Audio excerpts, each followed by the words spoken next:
Before we begin, here's how to earn continuing professional education credit for attending this session.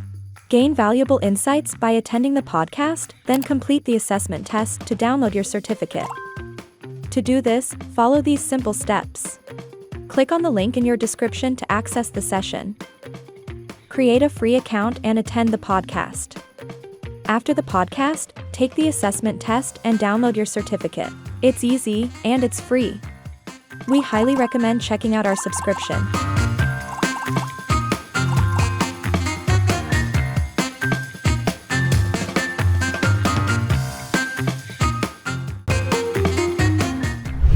Yeah. Because he's just like boom, boom, boom, boom, boom.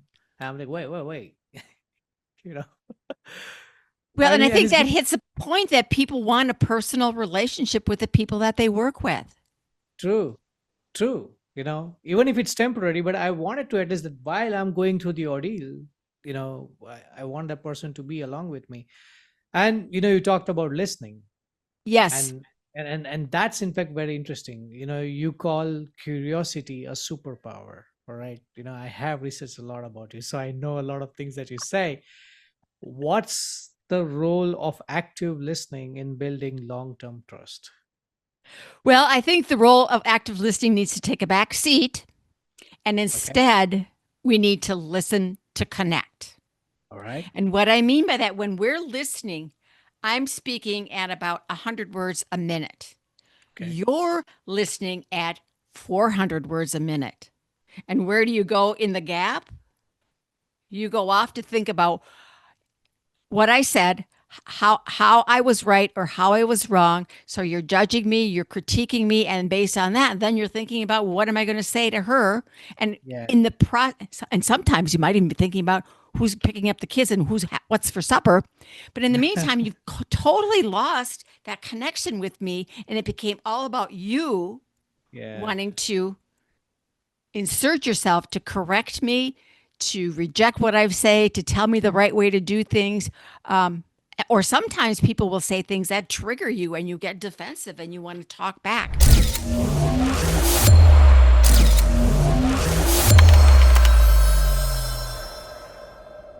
Welcome back to We're Trying to Figure Out.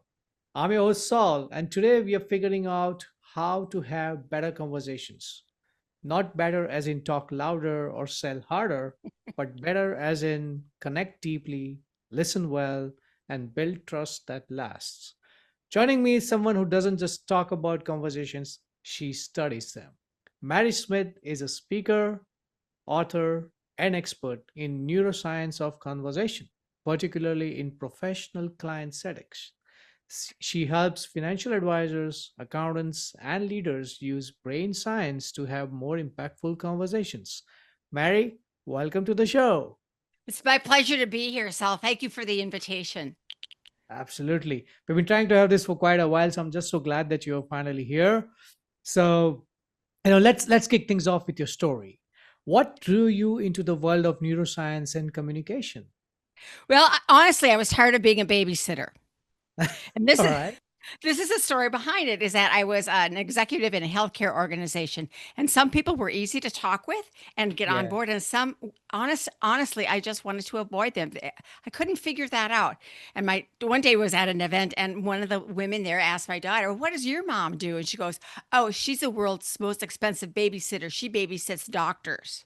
All right. Oh, ouch. That was the truth. And that's exactly what I felt like. I just kept talking and talking and talking, and I didn't get any results. And so I like to understand why. Why Mhm. is it that some people are easy to get along with and some not so easy? So I began doing research, and for 3 years, I researched and studied with a team of neuroscientists to learn about the neuroscience of conversations. And then, how do we take that to the public to say this will impact the conversations that you lead and the business that you generate? And so that's been my mission for the last 10 years is taking this science and then incorporating it so people can actually use it. Science and academic by itself does no good if we can't use it. Yeah. So I began taking this to the public and you working with leaders. And one day a financial advisor came to me and says, "I think I'd like to work with you." Now I'm telling you, Saw, I had a couple of experiences that left me thinking like, I can't do this. I tried working with them and it was difficult and I got nowhere. In fact, either they fired me or I fired them. It just didn't work. And I thought to myself, well, okay, I'll try it. I'll experiment with this time because he's paying the bill, not me. And so we began meeting, and I discovered he's really quite a lovely man and interested and sincerely wanting to make a better conversation and better relationships. So one day he said to me, Mary, I know how to do this. I'm getting really good at conversations. And so, Saul, I thought, okay, fine, prove it. So we did a real play situation where we used some content, we used a real problem that I had with not wanting to work with advisors and use that to work through the situation. And so we're going along, and I'm thinking, my gosh, he's good. Well, Saul, of course he's good. I taught him. But more Yeah, than that, the things that he was using that I taught him, he was using on me. And I knew what he was doing. But you know what? It worked. It it worked. And worked. by the end of the conversation, I simply said, if this is how you're going to work with your clients, I want to work with you. Taking a skeptic like me and turning it around so that I wanted to work with him. And that's how I began working with financial services. And he said to me, Dan was his name, and Dan said to me, well, Mary, if we did this great work, why don't you take it to why don't you expand on that? And so that's what I do now. I've written the book along with, based on the experiences that I've had, I've written the book, Make or Break Conversations. I speak as well as I work with firms and their teams and individual advisors to really say, let's dig deeper into how do you create and how do you first understand the neuroscience, and then how do you craft and create conversations, not a script, but a evidence-based process in your own words, voice, and personality, so that you can use these conversations to build trust and relationships that withstand the test of time. And so that's my story. I Sort like of a it. long way in there, but yeah, that's how I got into all of this. Well, that's the reason why we're having these conversations. And that's the theme of my podcast. I want people to know about you, your journey. How did you get to where you are? Right? Yeah. It's easier for somebody to just have a doctor in front of them and say that, okay, I know this. Rather than that, I would want that story behind it. How did you get to that point? And Yeah. that's the more interesting thing. Well, And and along with that story, I always ask myself the question, how can I contribute to help other people be better? yeah, yeah, yeah. And Now so that story with your financial advisor, that was obviously riveting for you. But then you like zeroed in on that audience, right? You work with a lot of financial professionals, advisors, CPAs, consultants. So what made you zero in on that specific audience? because in their business, trust isn't nice to have. Yeah, It's required.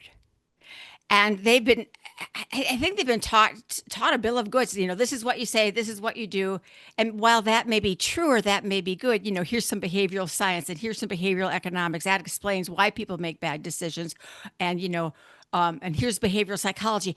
So all that is all good. But how do we take all this goodness that people have created, and translate that into the conversations that we have with our clients? yeah, that's tough. That's And always tough. that's there's so many smart people out there doing such beautiful work.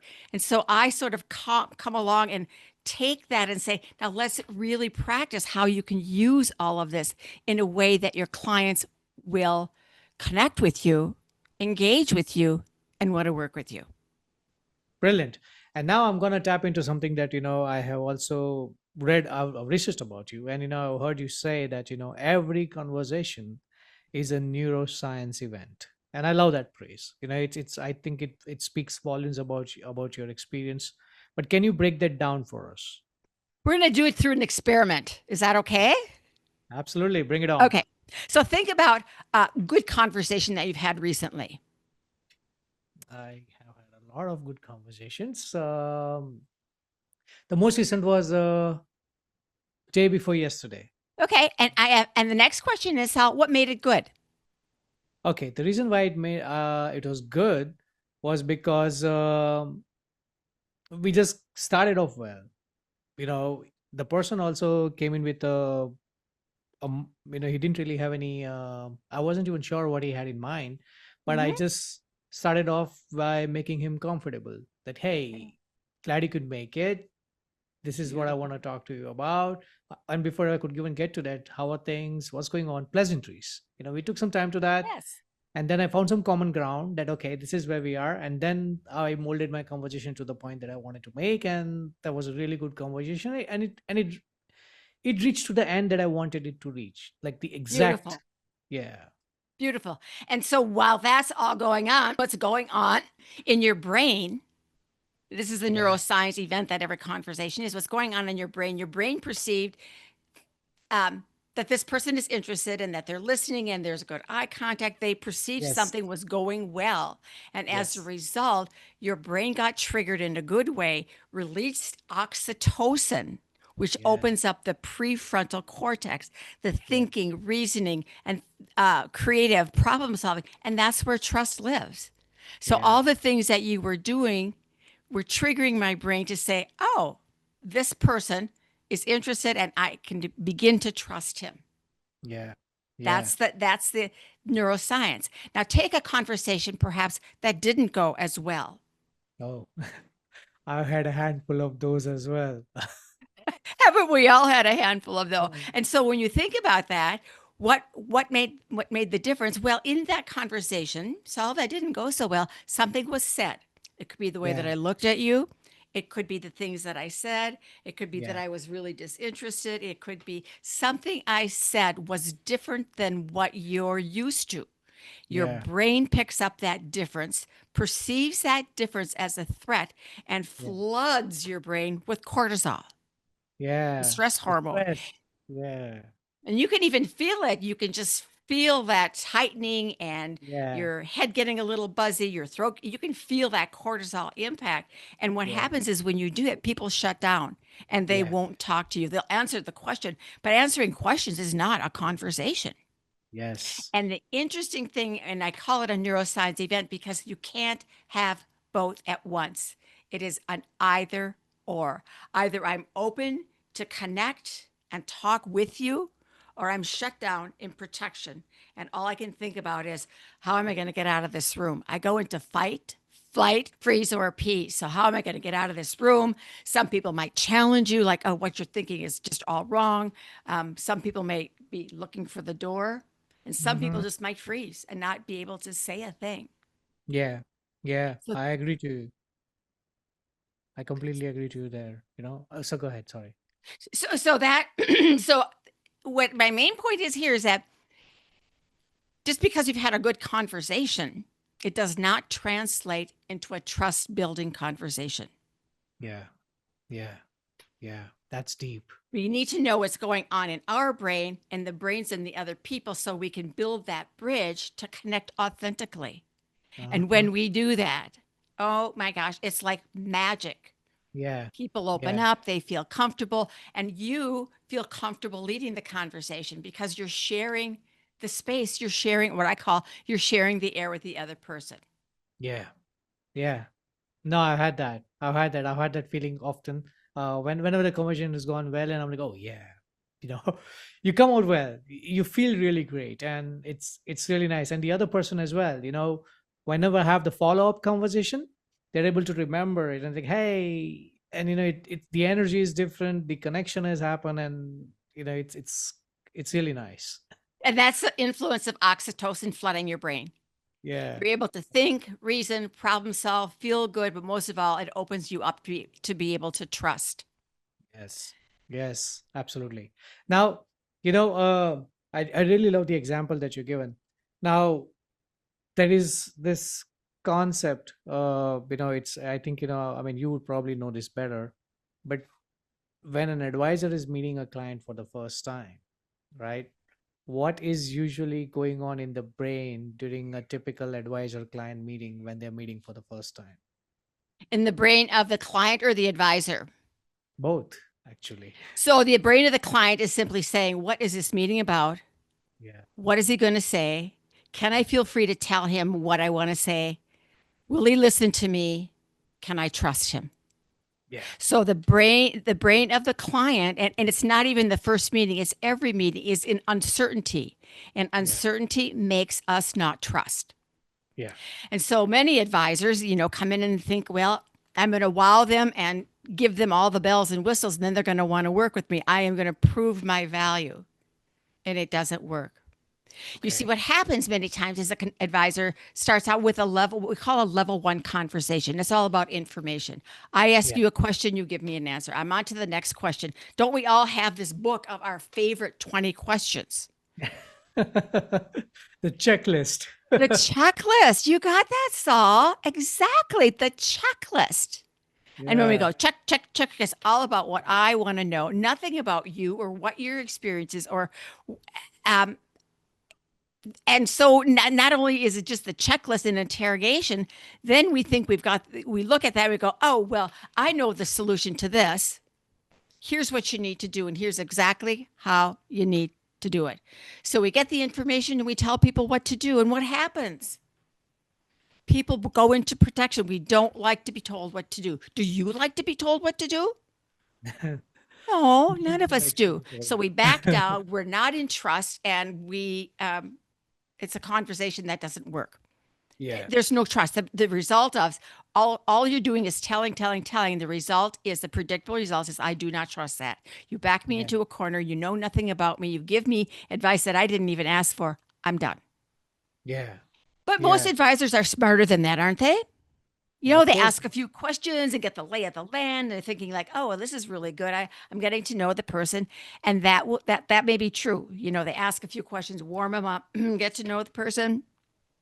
And then it happens. Something is said, and the advisor thinks, well, I got to show them. So I'll come the charts and the graphs and the software. And here's the problem. Here's the solution. And then he talks and talks and talks. Because the more we talk, Saul, our brain gives us a hit of dopamine and it feels good. So we talk more, we listen less, we disconnect from the person who's sitting across from us.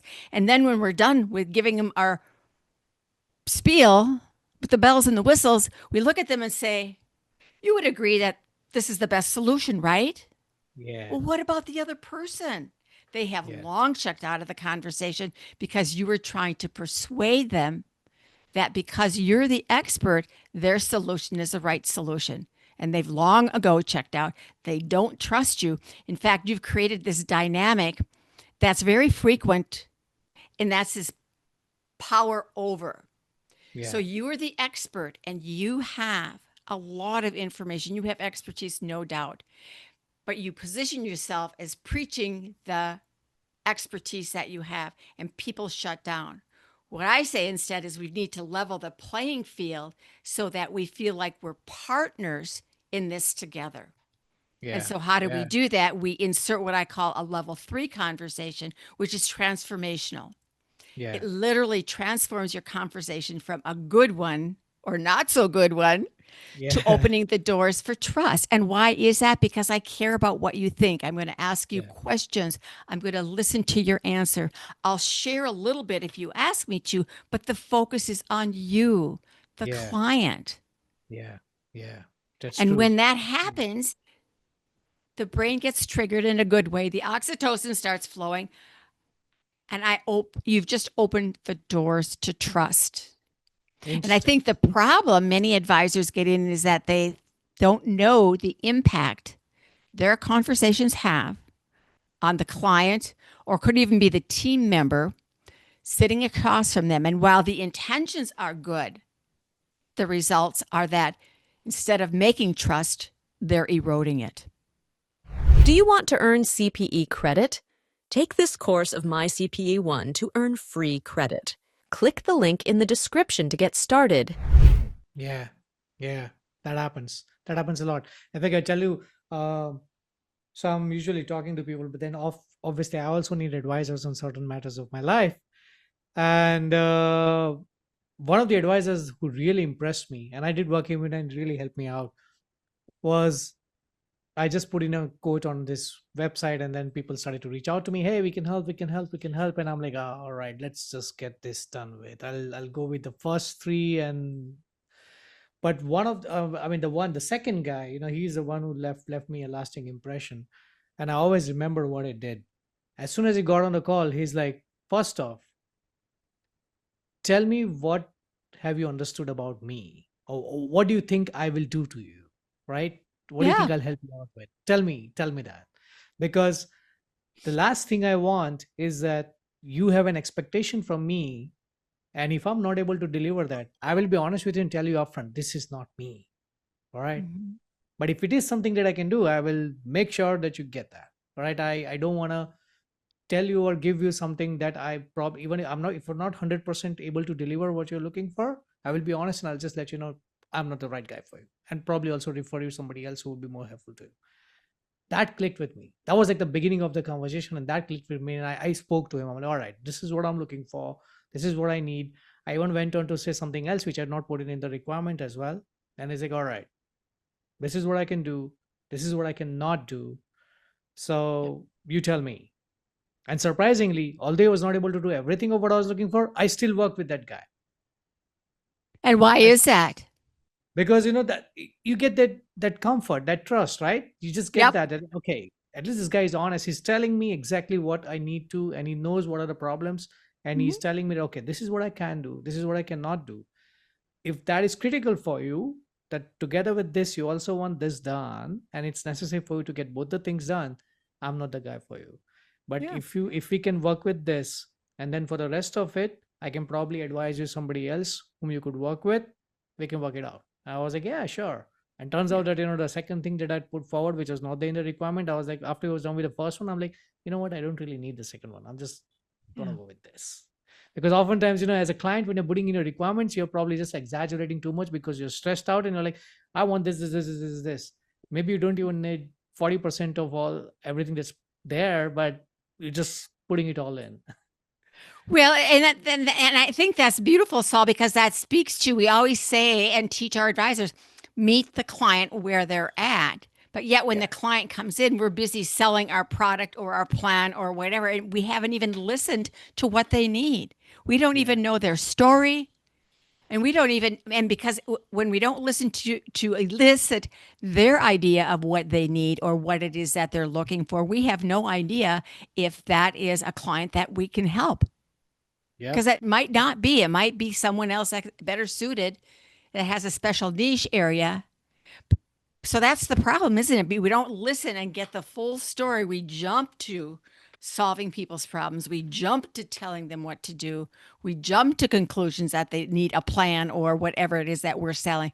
And that doesn't work because, like you with the first person, you said, no, thank you. I don't want to work Yeah. with you. Yeah. Yeah. Yeah. Because he's just like boom, boom, boom, boom, boom. And I'm like, wait. you know. Well, I and I mean, and think it's that hits a point that people want a personal relationship with the people that they work with. true. True. Even if it's temporary, but I wanted to at least that while I'm going through the ordeal, I want that person to be along with me. And you talked about listening, Yes. and that's in fact very interesting. You call curiosity a superpower. All right. I have researched a lot about you, so I know a lot of things that you say. What's the role of active listening in building long-term trust? Well, I think the role of active listening needs to take a back seat, and Okay. instead, we need to listen to connect. All right. And what I mean by that, when we're listening, I'm speaking at about 100 words a minute. Okay. You're listening at 400 words a minute. And where do you go in the gap?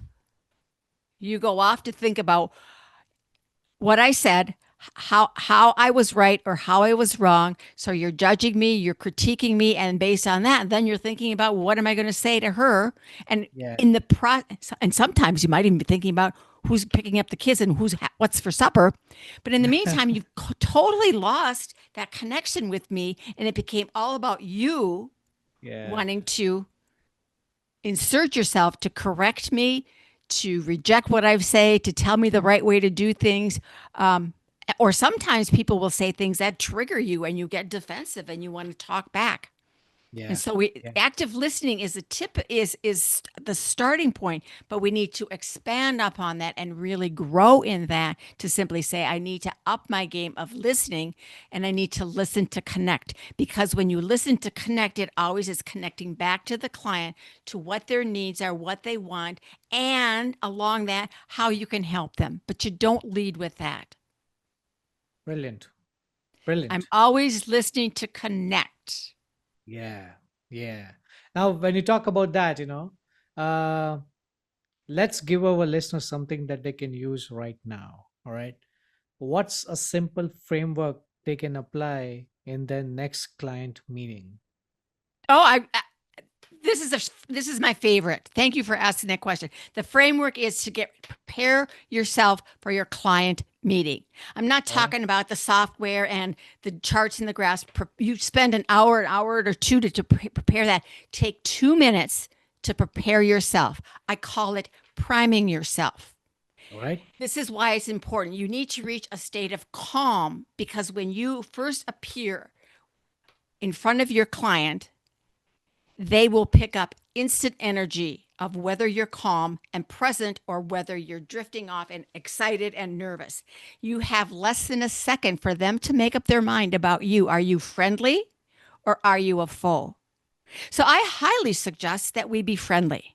And how do Yeah. we do that? How do we prime ourselves?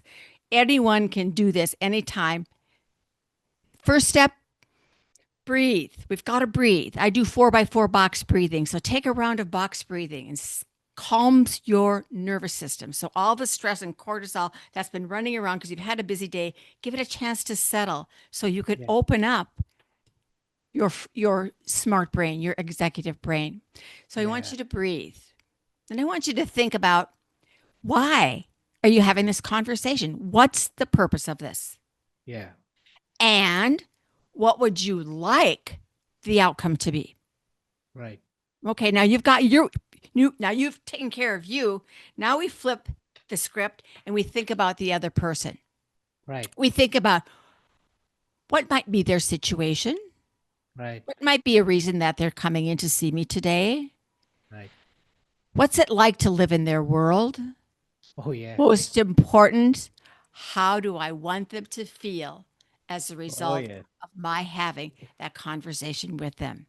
Now Yep. you've just effectively flipped your brain to all about me to about them. And now you Yep. are ready. So when you first meet a person, after you've primed yourself, when you meet someone, this is what you look like.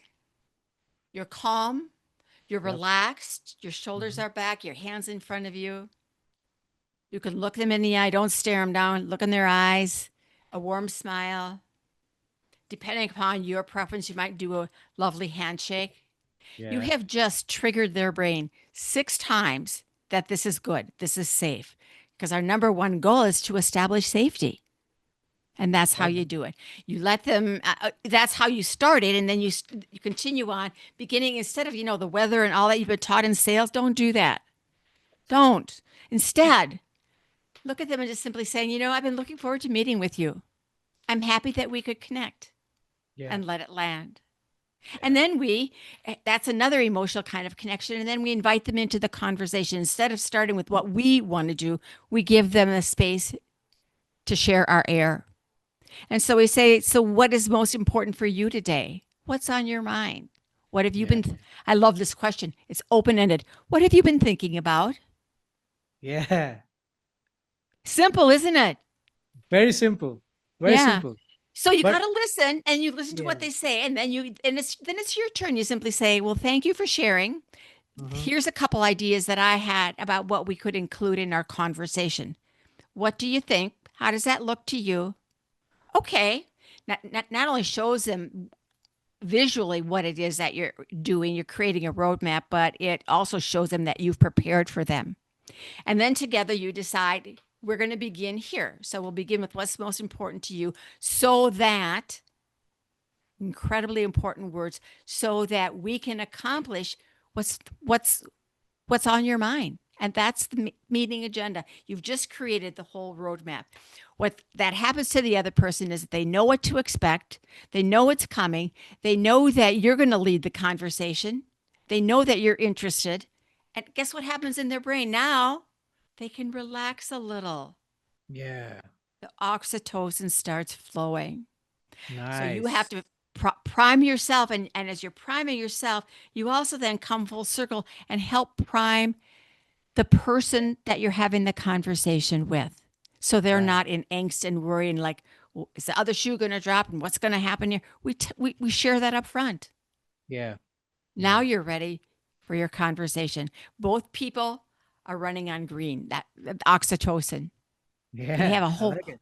whole different fuel for the conversation than ask and tell or persuade.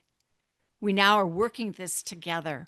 And I am telling you this one thing, and I believe because I've seen it, a thinking partner, an advisor that's able to be a thinking partner with their client to help think through things, talk through things, will become a trusted advisor because so few people do that. It's much easier to tell and persuade than it is to truly connect and engage. Access latest and trending CPE courses with my CPE One Unlimited Access subscription. Subscribe now. Right. Right. But there's this thing, and there's somebody, let's say, somebody listen to this podcast, and I'm pretty certain it's going to open eyes for a lot of people. And there are people who are not good listeners, and we heard a lot of people say that, hey, I'm not a good listener. Some people are Yeah. honest, they say it. So if someone is trying to become a better listener, like you give that tip for before your meeting, that get yourself down, 4x4 box meeting, get in that zone, right? Yeah, get in So the zone. It's your job to get in the zone and help your client get in the zone. That's correct. right. So if someone is trying to become a better listener, are there any daily habits or mindset shifts that you would recommend? The mind the daily habit is every day, every conversation, big or small, be aware if you're drifting. Correct. You know when you're drifting, all of a sudden you're sort of like you're sort of like pretend listening. Be aware when you pretend listening and get yourself back. And how do you get yourself back? You simply recognize that you're drifting, take a deep breath, reset the nervous system, and then come back with a curious question. Like, Yeah. Saul, I just missed that last point. Could you repeat that? It's important that I understand. Would you be so Yeah. kind to repeat that again for me? Yeah. And some people are even brave enough, Saul, to simply say, Saul, that last word that you said just kind of took me by surprise. And I was thinking about that and I kind of checked out, but I'm checking back in. So could you please repeat that for me? You see, people know when you're not listening. And if we try and pull the wool over their eyes, they're not going to trust us. But when we Yeah. really upfront and say, I lost track of that. Yeah. What you have to say is important. I didn't get all of that. Would you please? They'll just kind of smile and think to themselves, yeah, I knew you weren't listening. And yes, I'll jump back in. True, true. But it's good to be there, and we've all done that subconsciously, maybe. That's oh, I'm sorry. Could you please repeat that again? It's like subtle. We may probably not realize it, but for a moment we did drift away. Like you rightly said, somebody's speaking at 100 words per minute. You're listening at 400 words per minute. So in that gap, you're doing something to fill that out. It's Right. it's just how our brain works. It's And very, it very. really does take discipline to remind yourself before a meeting. My job, my number one job is to list is to create safety. And how I do that is I really listen to people's concern and let them Yeah. know that that I am listening and that I care. Because what people want when they walk away from that meeting, any meeting, it's the first meeting, it's the 50th meeting, they want to know that they've been heard, understood, and valued. All right. And that's your job. That's your job to lead conversations. And through the conversations, they get it because you listen, you ask good questions, your focus is on them. It's not about promoting my brand and how my process is different and how good I am. That's all true. And they can go online and read about that. I want you to be able to do is let them experience you because so few people do it. Yeah, absolutely. Now, you have coached so many people, accounting, tax, finance professionals, advisors. You've been with all of them and you've coached a lot of people. Do you have a story, like a before and an after moment, where a small shift in how someone communicated made a big difference? I've got lots of them, and I think the one that comes to my mind most, and it's an example of what we've been talking about, is that was an advisor was working with a couple, and money is not the object. They're in retirement, they've got plenty of money, and so the husband said, "Well, I really want to buy a lake home, a second home, and I want to spend about $500,000 on it, and that would really be cool." And his wife looks at him and says, "What?" Well, she said, "I'm not opposed to a second home that we can have the grandkids at, but I'm not spending $250,000." And so the advisor is sitting there going like, "Now what do I do?" Well, he Yeah. certainly is not going to take sides, but he first understood, like when we listen, we first have to understand the facts. He wants this, she wants that. Okay. So then he focused his attention and went a little deeper, and he said, "Okay, so for this big house, what will that give you? What will Yeah. that look like? Yeah. Huh? How would you use it?" Got the Yeah. conversation going. And then he turned to the wife and said, "And from your perspective, how would you use that? Yeah. What does it mean for you to make this purchase? How will the Yeah. two of you enjoy the time there?" Yeah. Now, they didn't solve the problem, but what the advisor did was give them lots of questions to think about. So Yeah. they went away to think about it, and that was their homework. So I say every time a client leaves your office, they need to do at least one thing. It doesn't have to be Mhm. big, but one thing that sort of reminds them and keeps them in the game. So that couple, one thing was to talk more about that between the two of them to see where Yeah. they can come to the middle. And then Yeah. bring that back to our next meeting, and we'll go from there. But you see how different that is. Now we're getting down to the values and the motivations and what's driving you. We're not using those words. We're asking questions to get there. All right. What would Now you I'm like gonna. about that? No, I mean I Yeah, like it. I really love it, and in fact, I want to throw another layer here. All right, something that I please. have heard about: emotional regulation. All right. So, so what role? I see you lit up like a Christmas tree. So, what role does self-awareness play in being an effective communicator? Okay, so self awareness is just knowing what I'm saying and how that's impacting other people. It is absolutely critical. So when you're self aware, then you can talk yourself down and get to a calm state. So that to me is what self regulation is, and that's the whole purpose of priming yourself before the conversation is to regulate your nervous system so that it's calm. And so that your brain is open to listen, so that you're receptive to other people. Without regulating yourself, it doesn't work. Without self awareness in terms of how things land with other people, your self awareness will take a look and say, "Oh, I see that their eyes are downcast. I see their body posture. I notice these things." You may Yeah, not act on them, but they all give you clues. So true. that is the combination of being self aware and emotionally regulated is really the basis of where we start. Because Yeah, without that, you can't get to the state where you are open to influence, open to the influence of other people, because you're just listening to yourself. I say you are stuck in a world where you'd rather be right than get it right. I like the way you say it. It makes a lot of sense. All right. Now, when an advisor is usually talking to people, they are experienced people. They are adults and everything, baby boomers and God knows everybody. But we also have younger clients. Sometimes we could also come across younger clients, Gen Zs, millennials. So are they expecting a different kind of communication style? Well, I certainly hope you're coming across the younger generation, because if you're not and you've got your older clients, you're not doing your job. Because our job is to work with the clients that we have to bring and fold in the younger generation. So this is a beautiful thing about this work that I love, is that the when you understand this, how you communicate it transcends genders, generations, and cultures, because we are human. This is how our human brain is wired, and when you know this, you can adapt to any situation. When we talk about the younger clients and the next gen that's coming up, they may like other ways of getting information, but the research that I have read all points to, and they still want a relationship with you. to toss the ideas around, to look at the options. Yeah, they'll do some things online, and yes, they want the latest of ease in terms of electronic communication. But when it comes down to it, the idea that people want another human being to share their ideas, think through the ideas, and decide on options has not changed. And I predict it will not change. All right. All right. Well, so what's next for you in this space? Any new research or programs that you're Well, working on? I'm always looking at the research and simply saying, so when we've learned about I'm a research nerd.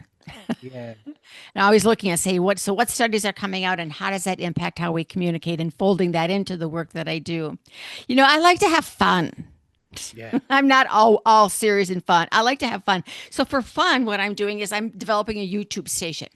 And I thought, well, I speak and I teach, but what if I just shared this for free?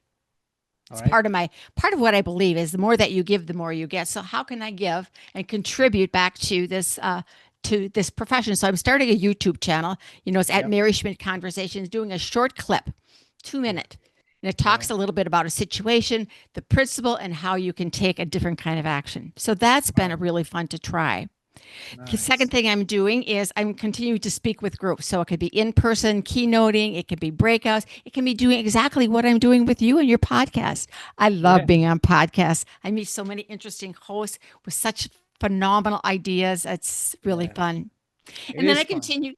continue to do the work with my program is called the Conversational Edge, and that's for people who want to take it a little deeper and really understand the intricacies and nuances. And what they end up doing when they work with me is that they develop their own conversational roadmap so that they know where they're going with any conversation at any point in time. And we do a lot of practicing, because without practice and repetition, it doesn't get locked in your brain. But when it does, so it's there forever. It is there. It is there forever. But and now, like, thank you for sharing that. In fact, and with everything that you said, to somebody who's listening to the podcast, they probably want to bring you in for a training or just follow your work.